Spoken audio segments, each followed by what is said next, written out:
You know what?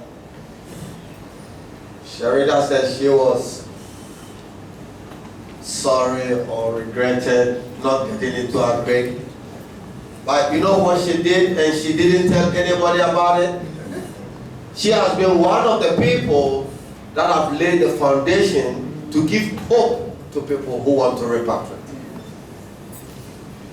Sharita is a fighter. She has done so much. Spiritually, she has led the way for a lot of people to be encouraged to repatriate here. So for all those 10 years, she has done so much work spiritually and emotionally that money cannot buy. A lot of us from the diaspora who will be encouraged to settle here is because of people like Sharita and David who have shown the way. And I'm so proud of them. Yes. They have done great work. Yes, they have. We have to continue. Yes. You know, I've been a teacher for 30 years. One thing I hate is mediocrity in our people. We don't appreciate our own. We need to appreciate our own. That's right. That's right. We need to appreciate our own by fostering excellence. Yes. And that is why I'm here. Some of them have started. If Sharita can go all the way to Techiman and talk about cashews, what it's telling you is that you can even come and talk about cocoyams. You know what I learned in financial coordinating, or what they call financial engineering in business? You cannot do good business if you just hold one branch of a tree and call it business. Let me explain that. You see the cashew tree? You heard David talking about Dr. Asare is a herbalist. Let me tell you what. In Africa, and I'm the only person who teaches African healing science and nutrition. But in Africa, healing and nutrition are inseparable. You get me?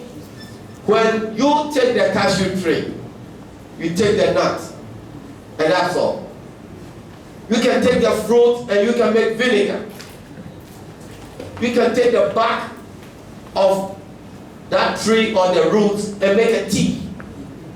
You can take the leaves and make veterinary medicine.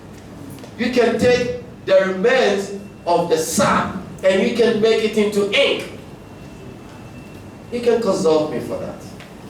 And so what I'm trying to tell you is that when you come here, let me tell you, we have the science of Africa.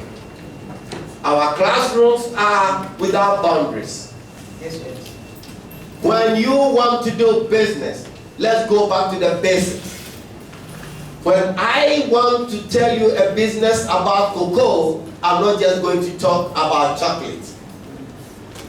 I'm going to show you how to use the cocoa from the time it grows, from the leaves to the flower to the seeds, to when you have been able to crack it out to make it into soap, to make it into blood tonic. You must be able to use the whole tree.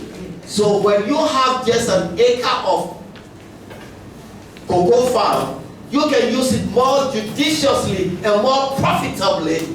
And it's a shame that most African countries are just exporting cocoa seeds, and they are proud we have exported so many tons this year. It's a shame. Yes, sir. Yes, sir. That's not good export. I'm happy the export man is here. Yeah. We must start exporting processed things. Yes, sir. We have the knowledge to do it. Some of us, like me standing here, we have the knowledge to do it. Yes. Because the true knowledge of the earth is more intuitive than intellectual. That is why we have a lot of people with the degrees and the PhDs, and we are still failing as a continent. Because we are not going to the basics of science. Right. Science is not in the laboratory. Science is basically observation, experimentation, and verification. Our people have done that for more than 4,000 to 10,000 years. And some of us have retraced the steps. Yes, sir. If you read my book, The Chosen to Heal. It's on a lot of websites, including Dr. Charita's website. You will know what I mean by that. So when you are coming back home, please, I don't want to take a long sermon, but I'm trying to tell you that when you are coming back home, these are some of the things you should watch. Because I dreamt of the African nation so many years ago, the African nation without boundaries. Whether you are in Bermuda, whether you are in the Caribbean, whether you are in America, once your DNA is Africa, wherever you are an African.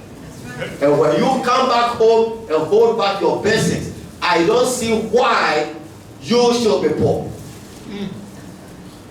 Some of us here on the continent have shown the way. Let me tell you, I resigned from my job without a penny, a peso. And 3 months after I have resigned, because of the authentic ancestral knowledge I have, and then also the science I learned from the West, I put it together, and 3 months just after I resigned, instead of somebody paying me, I was employing and paying people. That's right. You have to come here. We can rebuild Africa again with ideas. Because cash without ideas will become chaotic. You start using it for useless things. But when you come here, I'm so proud of the brother talking about his house. Because it's a shame that we are in Africa and we are still using so much cement to build and we are hemmed in with the heat. One thing I learned from my trip to Malawi was that when you use a lot of bricks, bent bricks and clay in buildings, 1, it lasts longer. 2, is healthier because you will not need a lot of paint with lead in it. If we go to school and learn, let the science help us. You don't need a lot of lead in Africa. And we will be healthier and we will stay here. This place is paradise. It's just the beginning. And I tell you, when you want to talk about food, they're talking about organic food. And they give you the principles for organic food. Look, what are they talking about? We don't want GMOs here. That's right. Because we were the original organic people. Because of that, I refuse for anybody to satisfy me organic. I am naturally and ancestrally satisfied organic. And so, if they talk about organic, the best way for certification of organic is let them get their Monsanto and chemicals out of Africa. Right. And that is why the food sovereignty has been fighting that organic thing for all these years. And I hand it over to the right person.